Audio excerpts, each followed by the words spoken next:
Dr. Fahmi Farah joins us, medical expert, board-certified invasive cardiologist based right here in DFW. Dr. Farah, thank you so much for coming on today.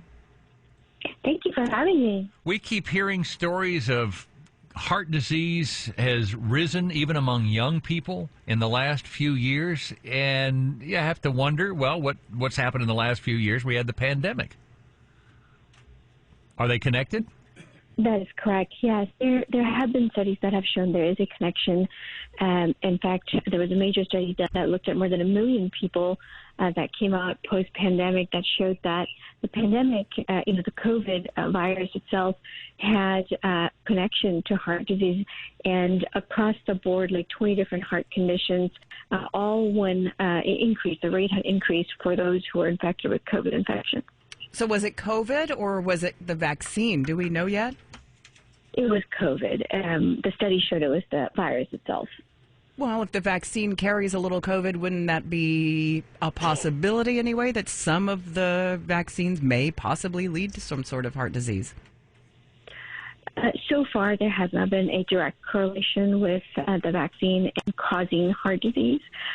Although, yes, there were some cases of certain conditions with the vaccine, such as myocarditis, that we did see a few cases of.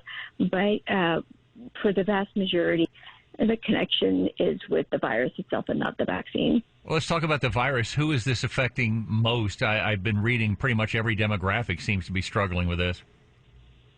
Yes, it seems to have affected all age groups, and even aside from the virus, like we have seen an uptick in the rate of heart attack in young folks, like you mentioned, especially in the group between the age of 25 to 43, which is the young group that we used to not think of having heart disease before, but that's the group where it has increased quite a bit. Is there anything folks can do? So, and I'm assuming this is folks who had COVID. Let's say they did and they have no, heart trouble at all, or are people just kind of ticking time bombs, just waiting for something to go wrong? I think it's a little bit of both. I certainly do think that the virus had, caused damage to the cardiovascular system. At least that's what the trend has shown and the studies have shown so far. But it's not just the virus, the infection itself. During the pandemic, a lot of habits had changed. People were not able to go out as much. There was mental health issues.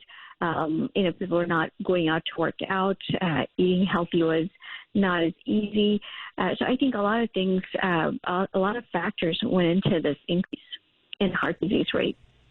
Is this something that we're going to see, since COVID is now staying around, since it seems to be, still floats around there, it's seasonal and it's not as serious apparently as it once was. Is this something we're going to see that's going to be continuous? It's hard to tell now. I think only time will tell. But yeah, that is one of our concerns. It's a very large possibility.